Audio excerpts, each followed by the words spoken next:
साथियों नमस्कार, आप सबका स्वागत है हमारे चैनल पे। साथियों आपसे निवेदन है कि हमारे चैनल को ज़्यादा से ज़्यादा सब्सक्राइब करें। हो सके तो अपनी बात रखने के लिए कमेंट्स में कमेंट्स भी करें। साथियों हम बात करना चाहते हैं आकाश आनंद की। जो बहन जी ने बीच रैली में उन्हें जो है रैलियों से रोक दिया, उनका जो महत्वपूर्ण पद था उत्तराधिकारी का उन्होंने वापस ले लिया और उनको जो राष्ट्रीय कोऑर्डिनेटर का जो दर्जा दिया गया था उन्हें वापस ले लिया। और हमें लगता है कि ये बहन जी का फैसला जो है बहुत अच्छा नहीं है, क्योंकि उनके जाने के बाद, उनके रैलियों को रोकने के बाद बहुजन समाज पार्टी के अंदर काफ़ी कुछ जो है नुकसान उठाना पड़ा है। पहला और दूसरा चरण का जो मतदान हुआ है, जो आकाश आनंद की रैली हुई है, नगीना से लेकर के उन्नाव तक की जो उनकी रैली रही है, और उनका जो प्रेस कॉन्फ्रेंस रहा है, मीडिया में उन्होंने विभिन्न विभिन्न चैनलों पे जो बाइट दिए हैं, उसको देखते हुए एक बहुजन समाज पार्टी में बहुत बड़ी धार आ गई थी। जिस हिसाब से वो बहुजन मूवमेंट को आगे ले जाने की कोशिश कर रहे थे,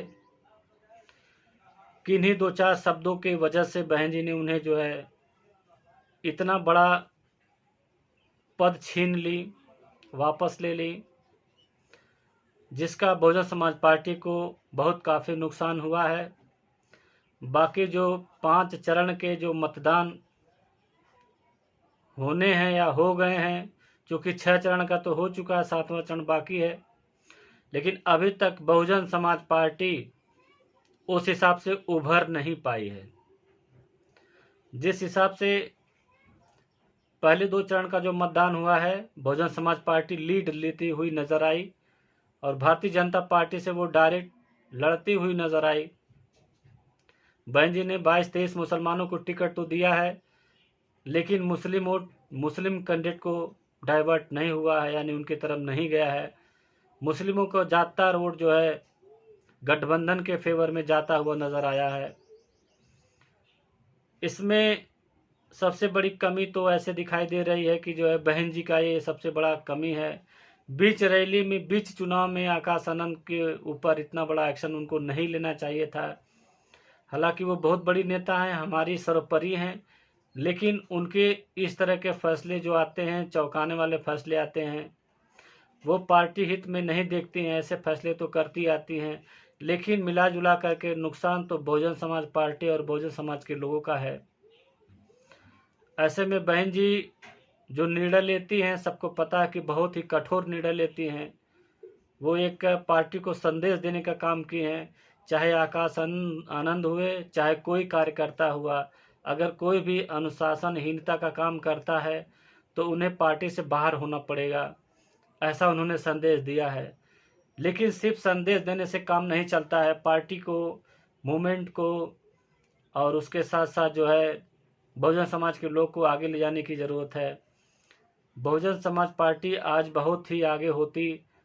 हालांकि 1984 में बहुजन समाज पार्टी बनी और 1980 में भारतीय जनता पार्टी बनी। आज भारतीय जनता पार्टी विश्व में सबसे लार्जेस्ट पार्टी है।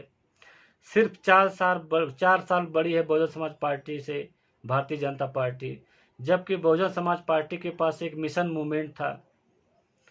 इस मिशन मूवमेंट को पूरे देश में बहुत अच्छी तरह से ले जाने की ज़रूरत थी। ये मिशन मूवमेंट जो है कांसीराम से होकर के सिर्फ मायावती तक सिमट गया। इस मिशन मूवमेंट को आगे बढ़ाने के लिए कोई विशेष व्यापक तौर पे इसकी तैयारी नहीं हुई, व्यापक तौर पे इसको फैलाने की कोशिश नहीं की गई। क्योंकि आप देख सकते हैं कि रैलियों का जो काम होता है सिर्फ बहन जी ही रैलियाँ करती हैं। छोटे छोटे तो इस बार जो है रैलियाँ विश्वनाथ पाल भी कर रहे हैं, जो है उत्तर प्रदेश के प्रदेश अध्यक्ष हैं बहुजन समाज पार्टी के।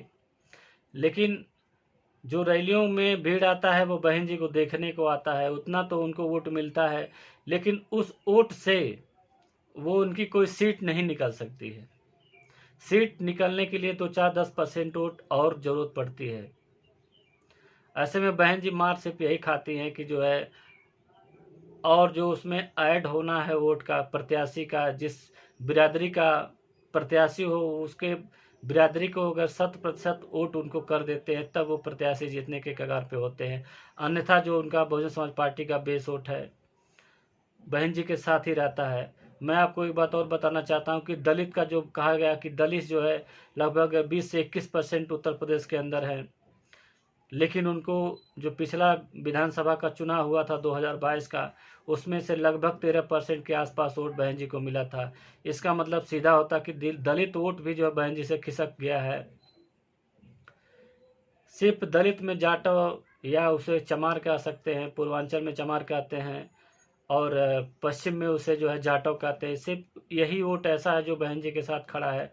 बाकी जो है कई बिरादरियों का, जैसे पासी समाज का वोट है, कहीं कहीं क्या नाम है खटिक समाज का वोट है, कहीं कहीं धोबी समाज का वोट है, कहीं कहीं बेलदार समाज का वोट है। तो वो इधर उधर जो है जाता रहता, कभी गठबंधन की तरफ, कभी भारतीय जनता पार्टी की तरफ, जबकि ये बहुजन समाज पार्टी के परंपरागत वोट हुआ करते थे एक जमाने में।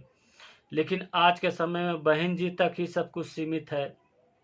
बहन जी को बाहर निकल करके लड़ना नहीं है, किसी सत्ताधारी पार्टी के खिलाफ लड़ते नहीं हैं, जिसकी वजह से बहन जी को काफ़ी नुकसान उठाना पड़ता है।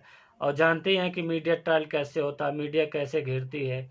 ये सब मिला जुला करके सिर्फ बहुजन समाज पार्टी का ही नहीं नुकसान हुआ है, इसमें जो है बहुजन समाज के लोगों का भी भारी नुकसान हुआ है। अगर भारतीय जनता पार्टी फिर दोबारा सत्ता में आती है तो जैसा कि उन्होंने नारा लगाया कि 400 पार संविधान बदलने की बात है, हालांकि संविधान लगभग लोग बदल ही रहे हैं, चूंकि 106 संशोधन कर चुके हैं अभी तक संविधान में। तो 106 संशोधन जो अंदर से संविधान को खोखला करने का काम ये लोग खुद कर रहे हैं, चाहे सपा चाहे कांग्रेस रहे चाहे भाजपा रहे, दोनों पार्टियां मिलकर के 106 संशोधन कर दिए संविधान में। तो इसका मतलब ये है कि जो है संविधान वैसे भी कमजोर करते हुए नजर आते हैं ये लोग। अब संविधान में ये तो था नहीं कि जो है EWS का भी रिविजन ले लिया जाए, तो जो एक इकोनॉमिक वीकर सेक्शन एक अलग से जोड़ करके 10% जो है अपर कास्ट को सिर्फ गरीबी को मान करके उन्होंने उनको रिजर्वेशन दिया है, जबकि गरीबी सिर्फ जो है एक बिरादरी में नहीं आते हैं, सभी जो बिरादरी में आते हैं, लेकिन उसमें सिर्फ खास कम्युनिटी जो अपर कास्ट के आते हैं उनको जो है इकोनॉमिक वीकर सेक्शन जो है 10% उनको मिल गया है। ऐसे में अगर सत्ता में लोग नहीं आते हैं बहुजन समाज के लोग, तब आगे रास्ता बहुत ही कठिन हो जाएगा। ये लोग गठबंधन धर्म सही से निभा भी नहीं पाते हैं। किस तरह का ये लोग गठबंधन करते हैं, पता चलता है मायावती कहती है हम गठबंधन ही नहीं करेंगे। राम गोपाल यादव कहते हैं कि हम जो है अगर बहन जी गठबंधन में आती हैं तो हम गठबंधन में नहीं आते हैं। तो मिला जुला करके ये बहुजन समाज का ही नुकसान होता है। तो साथियों, आकाश आनंद का जाना बहुजन समाज पार्टी के लिए बहुत ही बड़ा नुकसान है। जाना का मतलब मेरा ये है कि उनके जो महत्वपूर्ण पद थे, पद वापस लेना, उन्हें रैलियों से रोकना, उन्हें मीडिया बाइट देने से रोकना, तमाम बातें हैं जिसकी वजह से बहुजन समाज के लोग के अंदर जो है ये बहुत बड़ी पीड़ा हुई कि जिस हिसाब से आकाश आनंद उभर रहे थे, दलितों में, युवाओं में, मुसलमानों में, अल्पसंख्यकों में, तमाम पिछड़ी जातियों में उनके अंदर काफ़ी जागरूकता आ गई थी कि अब आकाश आनंद ऐसे लीडर है जहाँ पे हमारे हक और अधिकार के लिए लड़ना जानते हैं और लड़ते रहेंगे, ऐसा महसूस हुआ। इन्हीं क्रम में जामिया क्या नाम है यूनिवर्सिटी के कुछ प्रोफेसर और क्या नाम है स्टूडेंट जो है एक डेलीगेशन उनसे मिलने गया था कि उन्हें उम्मीद लगा रखी थी कि आकाश आनंद अब ऐसे नेता हैं जो भारतीय जनता पार्टी से सीधे मुकाबला कर रहे हैं। अब आपको बता दें जो माइनॉरिटी वोट है, जो एंटी जो है भाजपा वोट है, वो सपा और गठबंधन में क्यों जा रहा है, इसका सबसे बड़ा कारण ये है कि जो है भारतीय जनता पार्टी को जो हराने की कोशिश करेगा उसकी तरफ से जो है सभी वोट खिसक करके जो भाजपा को नहीं देना चाहता है। यानी कि 1 to 1 फाइट हो रहा है। अगर 2 चरण मतदान को हटा दिया जाए, 2 चरण जो मतदान हुए हैं उसको अगर हटा दिया जाए तो बाकी जो 5 और 6 चरण का जो बचता, 5 चरण का लगभग बचता है, वो सब सीधे तौर पे लड़ाई गठबंधन और भाजपा के बीच है। हालांकि भाजपा पहले से कमजोर हुई है जरूर, लेकिन अब तो परिणाम आने के बाद ही पता चलेगा कितना कमजोर हुई है। लेकिन हमें चिंता सिर्फ इस बात का है कि बहुजन समाज के लोग जो है काफ़ी नुकसान उठाने जा रहे हैं आने वाले समय में, क्योंकि बहुजन समाज पार्टी उस हिसाब से नहीं चुनाव लड़ रही है जितना उसको चाहिए। रैलियां तो होती रहती हैं, भीड़ तो इकट्ठा होते रहते हैं, लेकिन उतना परसेंट वोट नहीं मिलता है जिससे उनके सांसद और विधायक जीत जाएं। तो साथियों, ये रहा छोटा सा मेरा बात। अगर आप सभी को मेरी बातें अच्छी लगे तो कमेंट्स में ज़रूर कमेंट्स रखिए, लिखिएगा कि हम इस सब विषय में किस हिसाब से बोले हैं, आप लोग को कैसा लग रहा है। कमेंट्स में ज़रूर कमेंट्स करें, और एक बार और कहते हैं कि हमारे चैनल को ज़्यादा से ज़्यादा सब्सक्राइब करें। धन्यवाद।